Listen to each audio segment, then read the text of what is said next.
Que ça fonctionne? Oui, OK, merci. Cheryl, inquiète-toi pas. Ça arrive souvent que les gens me rebaptisent. On dirait que Marie-André, c'est pas très commun. Fait que j'ai entendu toutes sortes de Marie, fait que pas de souci. Je suis super contente d'être avec vous ce matin. C'est moi qui ai l'immense privilège de lancer cette nouvelle formule d'études pour femmes, comme Cheryl vous l'a expliqué. Et comme elle vous l'a expliqué aussi, c'est l'étude qu'on va faire à travers les prochains mois, c'est tiré du livre de Suzanne Laverdière, Marcher dans ses traces. Donc, tout au long de l'année, on va aborder les différents thèmes qui sont abordés dans ce livre-là concernant notre marche avec Jésus. Chaque thème va être présenté par une femme différente, ce qui va amener vraiment une richesse de perspectives et d'expériences différentes. Et quand je réfléchissais au thème de cette année, marcher dans ses traces, c'est une super belle image qu'on a de marcher dans les traces de Jésus, mais il y a peut-être aussi certains d'entre vous qui peuvent trouver que ça pourrait devenir un fardeau. Hein? Peut-être que pour toi, ça semble être une tâche lourde, même peut-être voire impossible de marcher dans les traces de quelqu'un d'aussi extraordinaire que Jésus. C'est facile de se mettre la pression de vouloir être comme lui en sachant qu'on ne pourra jamais y arriver pleinement. Je me souviens de m'être ressentie comme ça quand j'ai pris la place de Lise Lalonde à la zone enfant.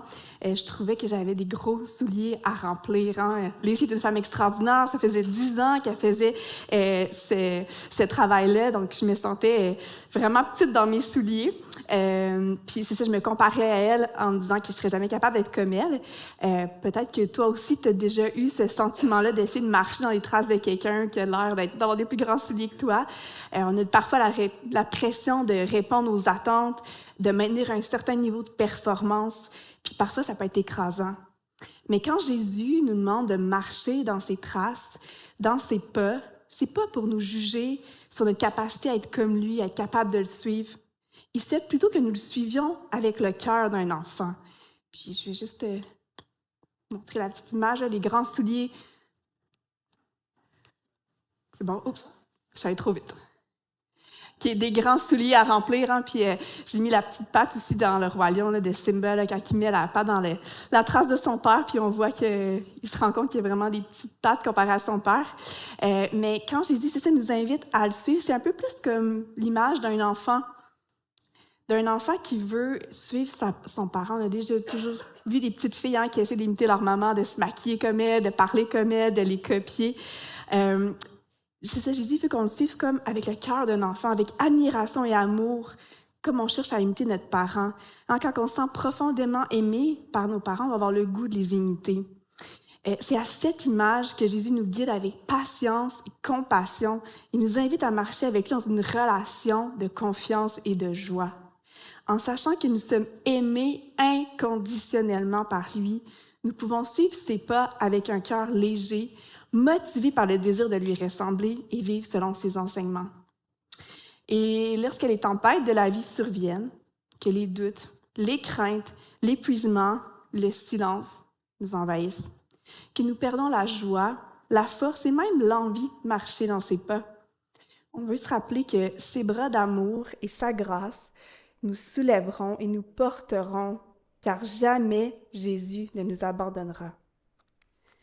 C'est donc avec cette vision de marcher dans les pas de Jésus que je veux nous inviter ensemble à plonger dans les Écritures, à explorer les différents thèmes qu'on verra tout au long de l'année.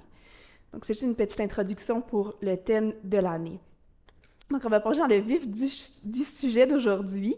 Alors, on commence en force avec le thème de la jalousie. Pour être honnête, quand on m'a demandé si je voulais participer cette année à apporter un sujet, je n'étais pas là pour la rencontre qui s'est faite où est-ce que les femmes ont choisi leur sujet. Donc, étonnamment, je ne sais pas pourquoi, c'était le sujet de la jalousie qui restait comme le dernier choix. Mais bon, c'est correct, j'étais contente de pouvoir me plonger là-dedans. Ça m'a permis de découvrir plein de choses vraiment intéressantes, d'examiner mon propre cœur aussi. Puis je suis contente de pouvoir les partager avec vous ce matin. Justement, un pasteur que j'aime beaucoup qui s'appelle Tim Keller, qui est décédé maintenant, qui était pasteur aux États-Unis, lui, il a fait beaucoup d'enseignements, beaucoup de messages. Puis je l'écoutais, puis il disait qu'il n'y a jamais personne qui est venu lui demander de parler de la jalousie. Okay, on lui a souvent demandé de parler de d'autres péchés comme la gourmandise, le vol, la convoitise, l'orgueil, mais la jalousie, jamais personne n'est venu lui demander d'en parler. Hein? Bien que la jalousie est un péché dont on parle peu, elle est omniprésente. Elle rend le monde misérable et procure aucune satisfaction momentanée, contrairement à d'autres péchés. J'avoue que j'ai rarement entendu une autre femme parler de ce problème. Et j'avoue que moi non plus, c'est pas un problème que j'aime confesser à quelqu'un. On a de la facilité à confesser notre orgueil, notre paresse, notre manque de foi, mais rarement la jalousie. C'est un péché qui vient comme vraiment atteindre notre caractère. C'est honteux et même c'est difficile de s'avouer à nous-mêmes qu'on peut être jalouse. Pourtant, la Bible est remplie d'histoires de jalousie. C'est même en partie la jalousie qui a poussé Lucifer, qui est un ange de Dieu, à se rebeller contre lui. Il était au paradis, dans la présence de Dieu, mais la jalousie l'a empêché d'apprécier le paradis. L'envie a empêché Adam et Ève de profiter du jardin d'Éden. Et on peut aussi voir les ravages de la jalousie dans plein d'histoires de la Bible, comme celle de Caïn et Abel, de Léa et Rachel, de Joseph et ses frères, et il y en a encore plusieurs autres. Mais aujourd'hui, l'histoire que j'ai choisi de me pencher pour approfondir le sujet est celle du roi Saül envers David. À travers cette histoire, nous allons explorer 3 aspects de la jalousie. On va voir les causes de la jalousie, les conséquences de la jalousie et le combat contre la jalousie. Ceux qui me connaissent, ils savent que j'aime ça faire des points, puis même trouver des lettres qui commencent de la même façon, ça m'aide à m'en rappeler, puis ça peut vous aider aussi à vous en souvenir. Donc, on va regarder le passage ensemble. On va le lire ensemble. Je vais le lire comme ça parce que j'ai oublié de me l'écrire sur moi. Alors, c'est dans 1 Samuel 14, 1 à 18. Ça dit « Alors que David finissait de parler à Saül, Jonathan s'attacha à lui. Jonathan aima David comme lui-même. Ce jour-là, Saül garda David chez lui et ne le laissa pas retourner chez son père. Jonathan fit alliance avec David parce qu'il l'aimait comme lui-même. Il retira le manteau qu'il portait pour le donner à David et lui donna ses vêtements, y compris son épée, son arc et sa ceinture. David partait en campagne et il réussissait partout où on l'envoyait Saül. Celui-ci le mit à la tête des hommes de guerre. Et il plaisait à tout le peuple, même aux serviteurs de Saül, alors qu'il revenait de guerre, après que David eut tué les Philistins, les femmes sortirent de toutes les villes d'Israël à la rencontre du roi Saül. Elles chantaient et dansaient au son des tambourins et des triangles, et elles poussaient des cris de joie. Les femmes qui chantaient se répondaient les unes aux autres en disant « Saül a frappé les 1000 et David les 10 000 ». Saül fut très irrité. Il prit très mal la situation. Il dit « On en donne 10 000 à David et c'est à moi que l'on donne les 1000 ». Il ne lui manque plus que la royauté. Et Saül regarda David avec malveillance, et à partir de ce jour et par la suite, le lendemain, le mauvais esprit envoyé par Dieu vint sur Saül. Il eut des accès de délire au milieu de sa maison. David jouait comme les autres jours, et Saül avait sa lance à la main. Saül leva sa lance en se disant « Je vais clouer David contre la paroi ». Mais David l'évita par 2 fois. Saül éprouvait de la peur vis-à-vis de David parce que l'Éternel était avec David alors qu'il s'était retiré de lui. Il l'éloigna de lui et l'établit chef de 1000 hommes. David partait en campagne et revenait à la tête du peuple. Il réussissait dans toutes ses entreprises et l'Éternel était avec lui. Donc, pour te mettre un petit peu en contexte de d'où est-ce que cette histoire-là sort, on retrouve le peuple d'Israël qui sont maintenant en terre promise, après qu'ils ont combattu, Dieu les a aidés à rentrer en terre promise, et là, ils s'installent en terre promise. Et là, ils regardent autour d'eux, puis ils voient que les autres peuples, eux, sont dirigés par des rois terrestres, tandis qu'eux, ils sont gouvernés par Dieu. Puis là, ils vont demander à Dieu de leur donner un roi humain. Dieu les avertit des dangers de ça, mais ils insistent. Alors Dieu accède à leur requête et il choisit Saül comme le premier roi d'Israël. Saül est un homme impressionnant et puissant, mais il va finir par désobéir à Dieu et ça va entraîner sa déchéance. En raison de sa désobéissance, Dieu va choisir un nouveau roi, qui est David, un jeune berger au cœur pur et dévoué à Dieu. Donc David est oint par le prophète Samuel, mais il va continuer de servir Saül loyalement. Et on va voir qu'il va gagner en popularité, notamment avec la fameuse bataille contre le géant Goliath. Mais il ne cherche quand même pas, même s'il est oint, puis il sait que c'est lui qui va devenir le roi, il ne cherche pas à prendre la place de Saül. Cependant, David, lui, gagne en popularité et ça va venir susciter la jalousie du roi Saül. Saül commence à voir David comme une menace à son trône. Saül devient de plus en plus méfiant et paranoïaque. Il essaie même de tuer David à plusieurs reprises. Saül, qui était autrefois choisi par Dieu, s'éloigne de plus en plus, tandis que David, malgré les dangers, lui reste fidèle et continue de prospérer sous la protection divine. Alors, le premier point qu'on va voir, c'est les causes de la jalousie. La jalousie, elle a une sœur jumelle qu'on appelle envie. Il y a des petites différences entre les deux, mais aujourd'hui, on va les mettre ensemble. Ils sont au cœur de la nature pécheresse. Selon le dictionnaire, la jalousie se définit comme un chagrin ou un dépit de voir un autre posséder un bien que l'on voudrait pour soi. C'est une émotion qui naît de l'insécurité et du besoin de validation, qui est souvent déclenchée par la comparaison avec les autres et le sentiment de menace que cela engendre. Puissante et souvent destructrice, la jalousie peut entraîner des conséquences profondes sur les relations et sur la vie personnelle. La jalousie se reconnaît par 3 éléments. On a la comparaison, le désir et le sentiment. Donc souvent, ça commence par une comparaison. On va comparer notre vie à celle des autres. Cette personne a plus de succès, elle a plus d'argent, elle a un meilleur mari, elle a du succès à son travail, elle a des promotions. Donc, la comparaison en soi, c'est pas encore de la jalousie. Ça peut être un simple constat. Je peux dire, mon ami a le meilleur corps que moi pour faire de la course, est plus en forme que moi, c'est un constat. Mais là, quand vient s'ajouter le désir, la jalousie, elle va commencer à naître. Alors, non seulement on va constater ce que l'autre a de plus, mais on va commencer à désirer ces choses-là pour nous-mêmes. On va vouloir avoir sa beauté, son succès, son argent. Puis là, ça va être difficile d'apprécier ce qu'on possède et d'être satisfait. Et lorsque le ressentiment vient compléter l'équation, la jalousie est pleinement formée. On devient alors incapable de se réjouir et d'apprécier ce que l'autre possède, que ce soit matériellement, physiquement, en tempérament ou même spirituellement. Non seulement nous ne sommes pas heureux du bonheur des autres, mais nous commençons aussi à nous réjouir quand ça va moins bien. Malheureux du bonheur des autres et heureux de leur malheur. Alors, je sais que pour moi-même, je peux voir les racines de la jalousie quand je me sens que j'ai besoin de parler contre quelqu'un ou quand je me sens critique par rapport à quelqu'un. C'est là que je peux aller commencer à examiner qu'il y a un petit ressentiment qui s'est développé et que c'est peut-être la jalousie qui est la racine de ça. Dans 1 Samuel 8, 6 à 9, 6 à 9, après que David eut tué Goliath, les femmes d'Israël vont chanter « En Saül a tué ses milliers et David ses dizaines de milliers ». Cette comparaison est très flatteuse pour David, mais moins pour Saül, et ça va déclencher sa jalousie. Pourtant, là, ils sont dans la même équipe. Ils devraient être contents. Il me semble que Saül devrait être content que les ennemis ont été détruits.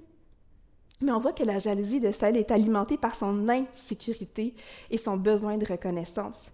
Il se sent menacé par le succès de David, ce qui révèle en fait ses propres faiblesses.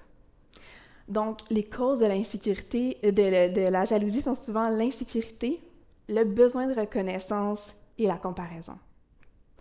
Juste avant, par exemple, de passer au prochain point sur les conséquences, je vais faire une petite parenthèse parce que c'est important de noter qu'il existe une bonne jalousie. La Bible nous dit même que Dieu est un Dieu jaloux. Dieu est jaloux lorsque notre adoration, qui est totalement due, va à d'autres choses dans nos vies, sur nos idoles. Et ça, c'est une saine jalousie. Tout comme il est normal pour une femme d'être jalouse si elle commence à voir son mari qui entretient une relation de plus en plus intime avec une autre femme. Ce ne serait pas normal qu'elle ne soit pas jalouse. Donc ça, c'est une bonne sorte de jalousie. Là où la jalousie devient nocive, c'est quand le ressentiment et le désir de voir l'autre échouer ou souffrir s'installent. Deuxième point qu'on va aller voir, les conséquences de la jalousie. La jalousie a de graves conséquences. Elle peut mener à des comportements irrationnels et destructeurs. Elle affecte non seulement la personne jalouse, mais aussi tous ceux qui l'entourent. Proverbe 14, 30 nous dit qu'un cœur calme est la vie du corps, mais l'envie est la carie des os. On sait que la carie, elle vient gruger et détruire, comme la jalousie vient ronger notre cœur et nos relations. L'envie nous tourne vers nous-mêmes, en rendant tout centré autour de notre propre personne. C'est moi, j'ai pas ça, ça vient tout centrer autour de nous. Dans le texte biblique, on voit Saül qui tente à plusieurs reprises de tuer David. Il complote contre lui et devient de plus en plus paranoïaque. Ses actions destructrices viennent isoler Saül et y affaiblissent son règne. Il devient obsédé par David, puis il va négliger même ses devoirs royaux. Il perd la confiance de ses proches. La jalousie vient détruire non seulement ses relations personnelles, mais aussi sa capacité de gouverner efficacement. Et je vous ai mis une image, on peut observer des exemples similaires dans des films de Disney. Les belles-mères de Cendrillon, de Réponse, de Blanche-Neige sont tellement jalouses de la beauté, de la bonté et des dons les jeunes filles qui vont commettre des actes horribles. Ils vont essayer de les tuer, de les emprisonner, de les rendre le plus malheureuses possible. C'est vraiment leur jalousie qui va causer ça. Bien que la jalousie, peut-être pour toi, dans ton cas, là, ça t'a jamais amené jusqu'à faire un acte comme les belles-mères de Disney, mais je suis certaine que tu as pu quand même constater les effets dévastateurs que ça a dans la vie. Peut-être que quelqu'un d'autre autour de toi a été jaloux et tu as eu les effets de ça. Notre société aussi, par le biais des publicités qu'on voit, on est vraiment encouragé à la jalousie. Ils nous montrent des corps qu'on devrait avoir, des vêtements, des voitures, tous les biens matériels qu'on ne possède pas, ça nous pousse vraiment à la jalousie aussi.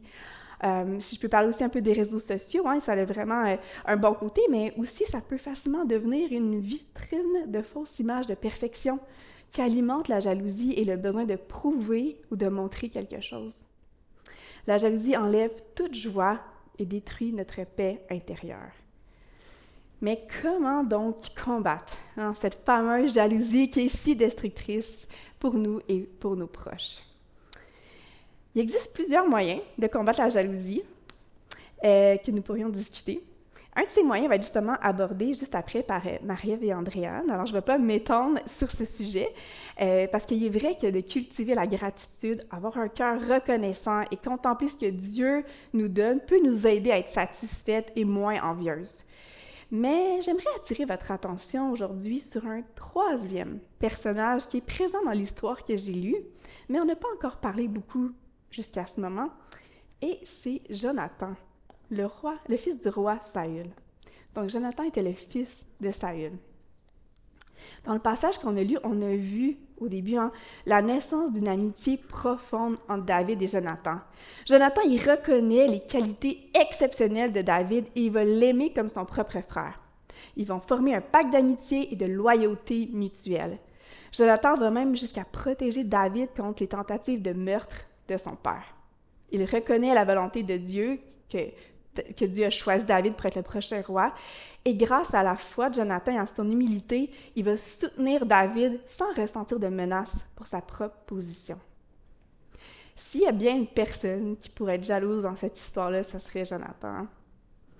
En tant que fils du roi, c'est lui qui est le prochain pour aller sur le trône. C'était sa place à lui. Mais sa position devient compromise par David.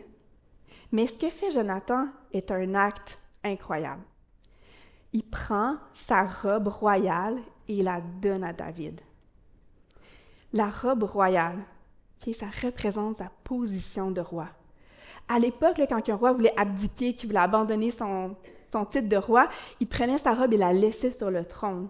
Donc, le fait de donner sa robe, c'est pas juste « je veux te donner des beaux vêtements », non, c'est comme « je te donne ma position de roi », volontairement en plus. Et non seulement on voit qu'il donne sa robe, mais aussi son épée et son armure. Son épée représente sa soumission, dire comme « je me soumets à toi ». Okay? Je ne l'utilise pas pour te tuer, mais je me soumets à ton épée. Alors, au lieu de céder à la jalousie, il va montrer sa loyauté et son altruisme. Jonathan se dépouille ici de sa gloire et se soumet afin d'élever une personne qu'il aime. Et je ne sais pas si ça vous fait penser à quelqu'un d'autre. Moi, ça me fait étrangement penser à Jésus. Tout comme Jonathan a renoncé à son droit au trône pour protéger et soutenir David, Jésus a renoncé à sa gloire céleste pour venir sur terre sauver l'humanité. Jésus est notre Jonathan ultime, qui nous aime inconditionnellement et nous protège contre les forces destructrices, y compris celles de la jalousie. Dans Philippiens 2, 6 à 8, Ça décrit Jésus qui dit qu'il existant sous forme de Dieu, n'a point regardé comme une proie à arracher d'être égal à Dieu, mais s'est dépouillé lui-même en prenant une forme de serviteur, en devenant semblable aux hommes. Jésus s'est dépouillé de son manteau royal et l'a mis sur nous, comme Jonathan a fait avec David. Alors, tout comme Jonathan a montré un amour désintéressé et sacrificiel envers David, Jésus nous montre encore un amour plus grand. En reconnaissant et en acceptant cet amour, nous pouvons trouver la sécurité et la paix intérieure nécessaires pour surmonter la jalousie et vivre des vies qui sont épanouies et harmonieuses. Tout comme Jonathan a trouvé sa sécurité dans son amitié avec David, on peut trouver notre sécurité en Christ. En comprenant que notre valeur, notre identité sont enracinées en Jésus, nous sommes libérés de toute comparaison et de la jalousie. Je sais que pour moi, personnellement, les jours où je trouve vraiment ma valeur en Dieu, où je suis proche, je me réveille le matin, puis je sais que je suis son enfant, que je me confie dans cette identité-là, je me sens vraiment libre ces jours-là de toute envie. Je peux voir des choses qui normalement me pousseraient à être jalouse, puis ce jour-là, ça va, je suis pas jalouse. Je peux avoir des conversations avec mes amis sans ressentir de jalousie. Je peux être totalement contente pour les gens avec qui je parle, quand ils me parlent des choses qu'ils font, pour ce qu'ils font, mais aussi pour ce qu'elles sont, et je me sens pas menacée. Mais je vois une différence dans les moments où je suis centrée sur moi et non sur qui je suis en Dieu. Je deviens alors plus critique, plus négative. La jalousie est un symptôme d'une insécurité plus profonde et d'un manque de confiance dans l'amour de Dieu. Mais en nous ancrant dans la vérité de l'Évangile et en acceptant l'amour inconditionnel de Dieu, nous pouvons surmonter la jalousie et vivre des vies épanouies et libres de comparaisons destructrices. Je vous encourage donc, chères sœurs, à remettre votre épée dans les mains de Jésus, à descendre du trône de vos vies et de lui remettre le contrôle. Tout comme Jonathan a fait, il a reconnu la royauté, il a reconnu que ça valait mieux que ce soit David que son épée aille, il lui a remis. Okay? C'est Jésus qui combat pour nous. C'est impossible par nos propres forces. On peut essayer un peu, mais ça ne marchera pas pleinement. C'est vraiment Jésus qui combat pour nous la jalousie. Et lorsque l'envie et la jalousie viennent frapper à ta porte, okay, cours te réfugier sous sa protection.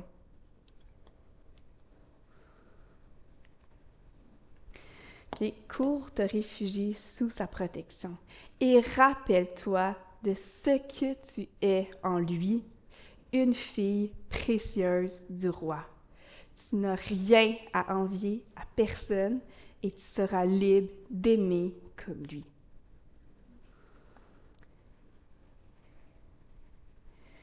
Alors, suite à ça, je vous encourage, Lynn, elle va passer des petits papiers de discussion qui est, en fond, c'est simplement la même chose qui est imprimée pour vous. Alors, je vous encourage à discuter entre vous de quels sont les déclencheurs de la jalousie dans votre vie et comment pouvez-vous les reconnaître et les gérer.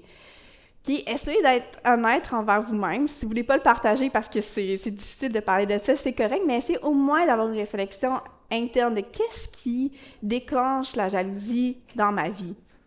La deuxième question, c'est comment est-ce que vous voyez que la jalousie de vous ou des autres a-t-elle affecté vos relations personnelles ou professionnelles dans le passé?